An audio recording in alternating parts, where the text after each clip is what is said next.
G'day there mate, it's your boy I Read Reddit bringing you some more pro-revenge stories. Now if you've ever had a terrible ex-wife, then you're gonna love today's episode. Sit back, relax, throw some more shrimps on the barbies, cause that's what all Australians do, and enjoy the ride fellas and chillers. I think you'll love it. Our first story was posted by user Refugee Dutch Syrian, that's quite the combination, titled, "You don't want to send me the money? Even after you received and used the stuff I sent you? I'll freak your life and your money." It all started when I got a gift card for my birthday. It was filled with 25 euros, but man, I needed these 25 euros to live from as I'm a broke college student. So I went to the Dutch version of Craigslist called Marktplaats, and I posted just enough info to show the card and asked for 21 euros for it. You can almost do everything with it, but not shop from these small cheap supermarkets where I get my food from. So this guy came, let's call him Jack, and sure enough he offered 21 euro, but wanted to do the deal via WhatsApp, as he doesn't understand how MP works exactly. I thought sure, it must be an old lady or something. It was a bit suspicious to be honest, as the account was only a month old, which can be seen as suspicious according to the MP culture. But I thought, well, nothing bad can happen, and asked to have him transfer the money first and send a screenshot of the transaction, and I'll directly send him the rest of the info of the card. So Jack sent the screenshot containing the first letter of his name, so J, with some random last name. His bank account number was there, and I had his phone number because we were WhatsApping. So everything seemed fine. He then said it might take a day or two to arrive, because we have different banks, and I said, sure, why not? I sent him the card information and we thanked each other and everything seemed fine. Later that night, I checked the balance of the card using the official website of the gift card and it was empty already. I thought he must have wanted some shirt or so he could save the 4 euro with it, so why not? A few days later, didn't get anything into my bank account. I sent him a message saying that this is very unusual and it would never take this much time. But he reassured me by saying that the money was really taken from his bank account and some other bullcrap. After a week has gone by, nothing was in my bank account, so I sent his screenshot to a friend of mine who's a professional in Photoshop and photo editing and such stuff, and asked him if the screenshot seemed photoshopped because I wasn't sure. He said no, everything seems to be fine. I sent Jack a message via WhatsApp, then he didn't respond. He messaged him on the Craigslist site, same story.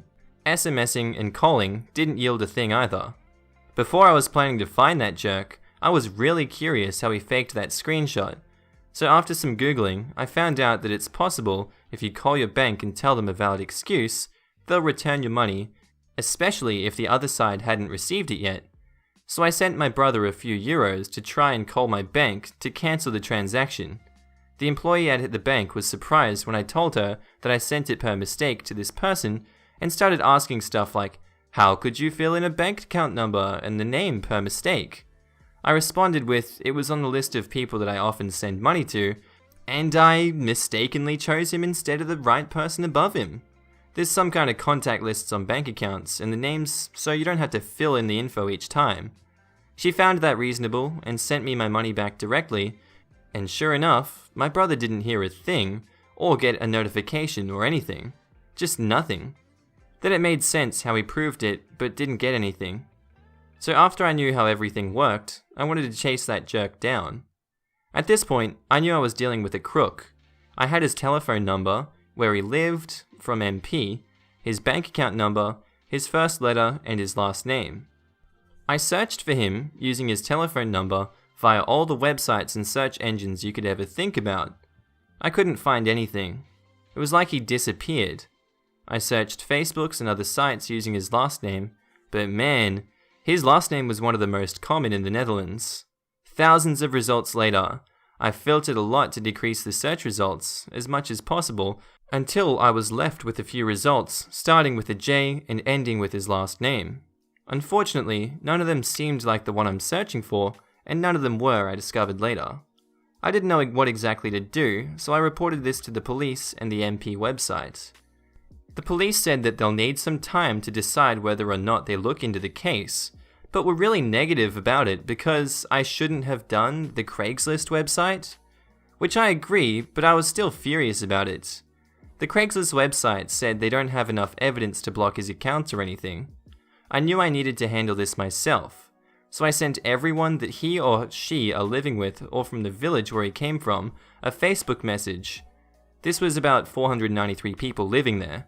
I explained everything and provided screenshots of what happened and asked if they could help me find that jerk or search in their mobiles for his number or in family groups on WhatsApp so I can get his first name to be able to do my next step. Only 5 have read and responded to my message and none of them had a clue. So I joined all the local groups in his village and posted the story again. Sure enough, a nice lady provided me with his first name, where he currently lives, and a lot more information than I could have hoped for. It turns out that he has multiple telephone numbers, and that was not his main one, so it was logical that I couldn't find anything. She sent me his real telephone number, so then I threatened him with the fact that I'll report him to the police, now that I know his name and more information about him. I'll post that all online in every local community, etc. Oddly enough, he didn't seem to give a single freak and asked me to, basically just get rid of my life, and said that he wouldn't return the money. So I actually didn't mail his friends and network about it because I thought I'm doing too much work, and it won't work because he's probably a trash person that listens to no one. My final option was to go via his bank. I emailed them and they were so nice that they wanted to look it up for me and everything, but said they couldn't tell me much because of privacy issues. This lady from the bank was so sympathetic that she gave me the email of the security department of the bank and asked me to send everything I had in an email explaining what had happened. Did that, but didn't get a response, even after a week had passed, so I thought I could email her one last time to ask whether I should be waiting for a response or not. She said don't wait because the security department is not a department that communicates with customers and asked me to have patience. After a month had passed from the beginning of the accident, I began to lose hope that I'll actually get rid of that crook. I did have his home address, but bringing him a visit wasn't an option for me. A few days later, he called. I didn't respond, but he left like 10 messages saying that he would love to find a solution and everything, so I was really shocked and asked why now out of all the times that he could have, all of a sudden. He said that his bank blocked and freezed all 4 of his bank accounts, and they've discovered that he's been doing this crap for a while. He even offered me €200 just to email his bank and say that everything was solved and they should unblock his stuff. I said no, I don't want your filthy money. I just want my €21 and then I'll reconsider emailing the bank. He sure enough sent me directly from a friend's bank account and I've finally received the money. Now, it's revenge time. I told him he can go freak himself and that he can kiss my behind. I will do no such thing for him, and I'm gonna ignore you even longer than you were to me. He sent about 1,000 messages saying that he's sorry and won't do it again, and he really would send me any amount of money just to email his bank. 2 weeks later, he said that he still can't access his money and bills are stacking up. I simply just blocked his number after I sent the middle finger emoji. He sent even more apologies and called and everything from other numbers, but I left him there hanging. It's been 3 weeks now and he's still begging me and sending sorries and crap. I'm not planning to help him anytime soon, and I believe that he should legally solve his crap with the bank, and I wouldn't care for such people. So, do you still want to steal my money, hey? I don't know who posted this next story, but it's titled, My Vile Ex-Wife. I divorced my ex-wife over 5 years ago for repeatedly cheating on me with over 13 different men and 2 women, giggity giggity. To give you some background, my ex and I used to be swingers until the last year of our marriage. Things had spiraled out of control, so I said that I was done swapping partners. Unfortunately, she didn't agree with me and kept hooking up with guys behind my back. 6 months prior to our divorce, my oldest child was diagnosed with a life-threatening illness. I won't go into details to preserve my anonymity. She started to crack under pressure and started to drink a whole lot more, putting herself and our children in danger. It got so bad that I moved out of the house for a couple of weeks and took our kids with me.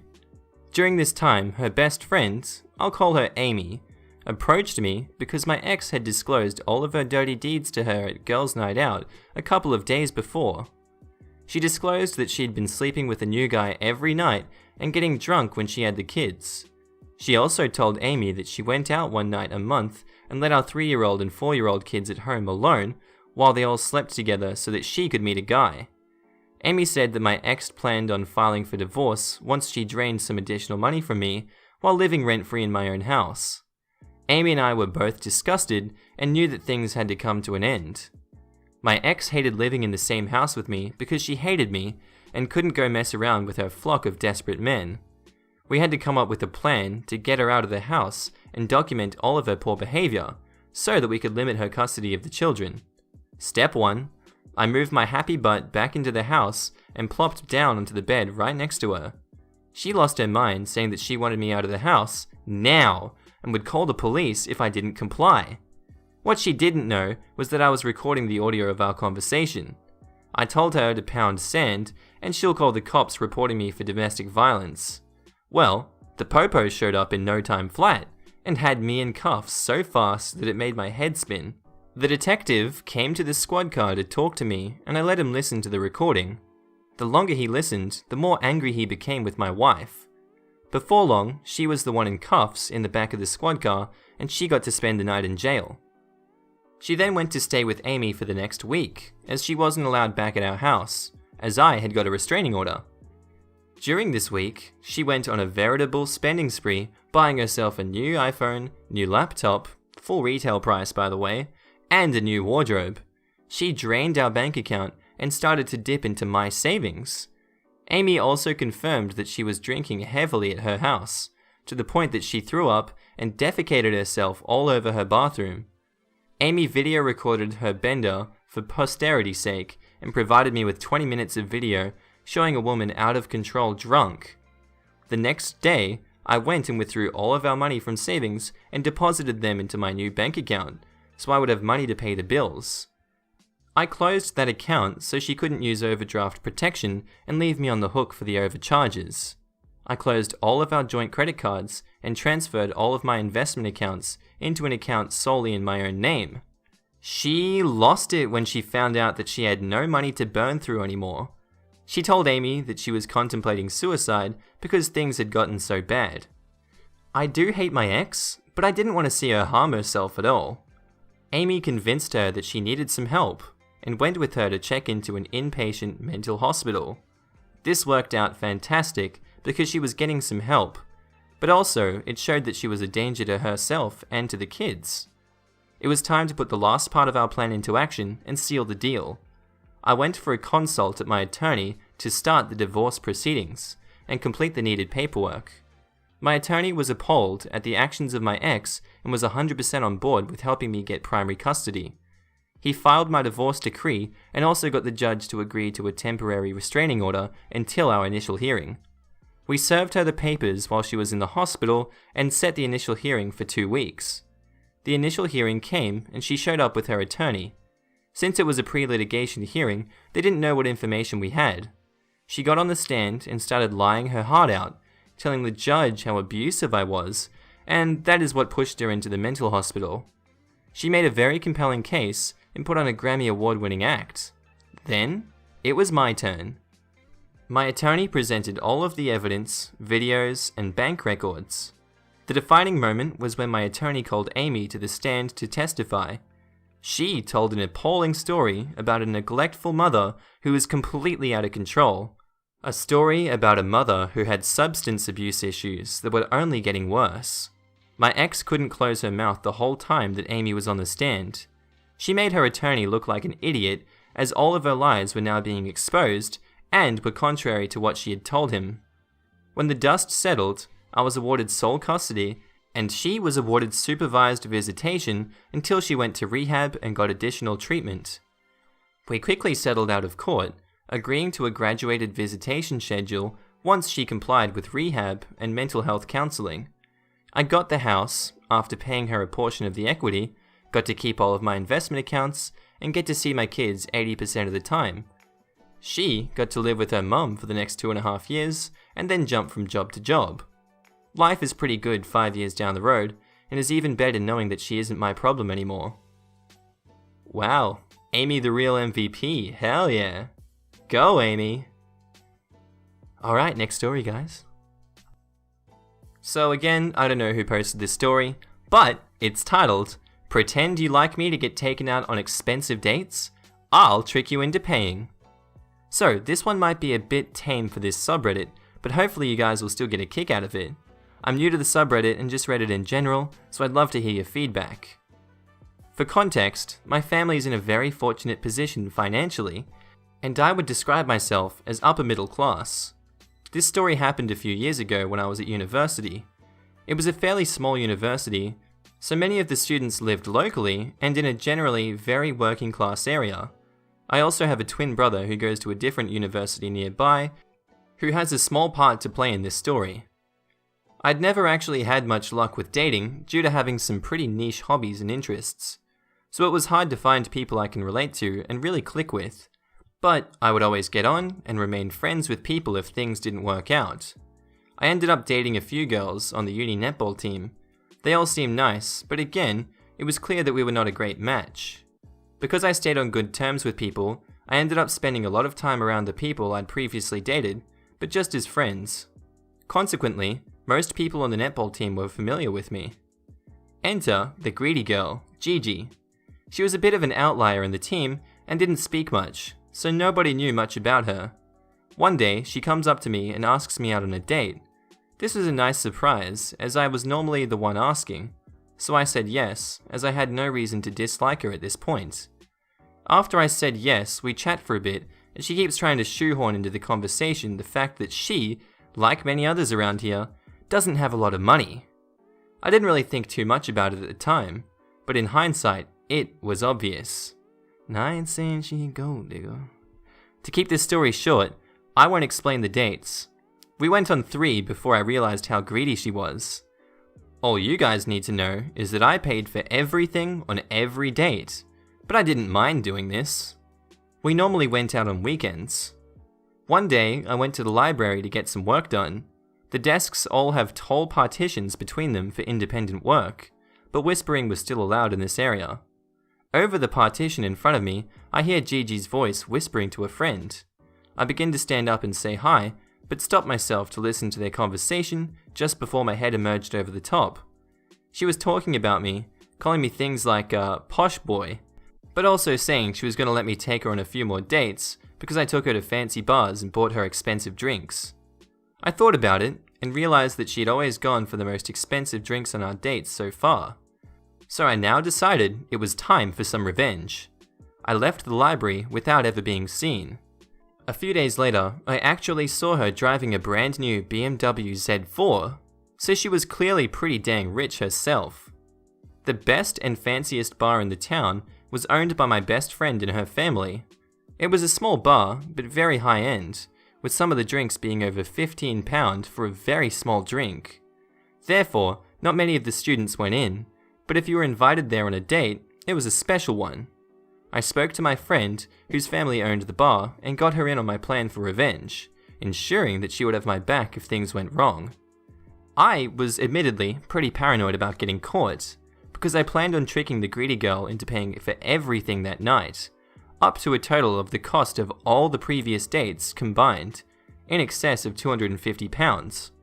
To cover my tracks, I asked my twin brother if he wanted to go out with my friends to the pub, telling him my plan and that I would give him some money if he went out dressed like me, and with his hairstyle the same. I also told him to take plenty of pictures with my friends so that I had an alibi. The night of the date came around. The bar was busy, but we managed to get a table. I immediately lied to her, saying I'd forgotten my card, but if she paid I could transfer her the money later. She agreed.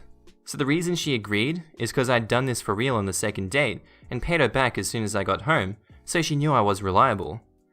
I then told her to stay sat down and save the table while I went and ordered drinks and the biggest, fanciest tapas plate on the menu from the bar. My friend pretended she didn't know me, as agreed, serving me the drinks. The girl seemed to be in disbelief of my generosity and pretended that she was having one of the best dates of her life. I also pretended to be enjoying it, continuing to buy expensive food and drinks until I'd nearly spent the target £250 on her card. The desserts section of the bar's menu is just titled Just Desserts. Finding this oddly appropriate for my revenge, I asked her if she wanted her just desserts. Pointing at the menu, she laughed and said yes, so I went to the bar once again with her card and ordered 2 super deluxe chocolate fudge cakes. I told my friend to keep one for herself when the shift ends, and if they could write a "frick you" on top of hers. The bar has candles with letters on it for birthdays. I then returned to the greedy girl, handed her card back, and told her I was going to the gents' bathroom. I left, never repaid the money, and went to join my mates and brother at the pub. The girl confronted me in front of the netball team a few days later, but I just acted confused, telling her I was out with my friends that night and showed her the selfies my brother had taken with my mates, and then she tried to argue with me. The entire netball team took my side and stopped speaking to her. That girl has since left the netball team, and from what I can tell, I don't think she has many friends now. I had a fantastic night of revenge with fine food and drinks at her expense. My friend got a fudge cake, my brother got some money, and all the lads got to go to the pub. All in all, I found it super satisfying as everyone but the greedy girl was happy. Hope you guys enjoyed. Sorry it was a long one. No, I liked that one. That was actually a really good story. Okay guys, on to our last story. Let's go. This is a pretty short one, posted by user OwlCrapy, titled, "Sometimes I wish I had frick you money." My auntie used to be an assistant of a multimillionaire, down-to-earth CEO of a small company. According to my auntie, he is one of the nicest guys she's ever met and is probably the best boss she's ever had. There was this one time my aunt hitched a ride with the CEO to a business event at a mall where they struggled to find parking. They eventually found a spot that was about to be vacant, and so as any normal courteous people do, they waited a few feet away from the Civic that was backing up, and had their turn signal on, indicating that they found the spot first. The Civic was almost out of their spot when they see a BMW M3 pull up by the spot and waited on the opposite side where my aunt was. The Civic finally leaves the spot, and lo and behold, the M3 swerves in and takes the dang spot. 2 teeny-looking D-bags exit the vehicle and snickered at the CEO driving. He politely told the kids something along the lines of, "Hey boys, found the spot first. I would appreciate it if you would look for your own spot." The kids laughed and told the CEO, "Sorry man, too slow," then walked away from the parking spot towards the mall entrance. The CEO paused and calmly told the aunt to exit the vehicle. Now, I think it's important to mention that the CEO was driving a big vehicle, something like an old Range Rover according to the auntie. So she got out of the vehicle. The CEO suddenly backed up a bit and rammed the parked M3 into the wall it was facing, smashing both the front and the rear of the German sedan. The sound of collision caught the attention of the 2 kids, and they quickly ran back to the scene. My auntie and the kids were stunned. He then asks my auntie to hop back in. The kids still stunned, while the CEO says, "Sorry, too rich," throws his business cards at the kids, and drives away like a bloody boss. A few weeks after the incident, my aunt asks if he ever had to pay for the damages. He said, "Yeah, I did pay for the damages, but those faces of those kids after I totaled their car was priceless." Someone just watched Fried Green Tomatoes. Tawanda. Alright. Well, I hope you enjoyed that one, guys. I'll see you in the next one. Comment below. Tell me what you thought. Subscribe if you liked it. And have a good day. I'll see you later. Bye.